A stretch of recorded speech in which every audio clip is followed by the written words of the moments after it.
Hi, Dr. Saxena here. Quick tip of the day for postmenopausal females.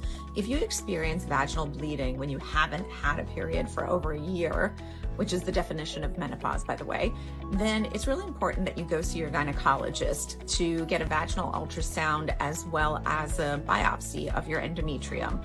That will help rule out the possibility of cancer as the reason for the bleed. But for most women, the reason why this happens is because there's been a drop in your progesterone.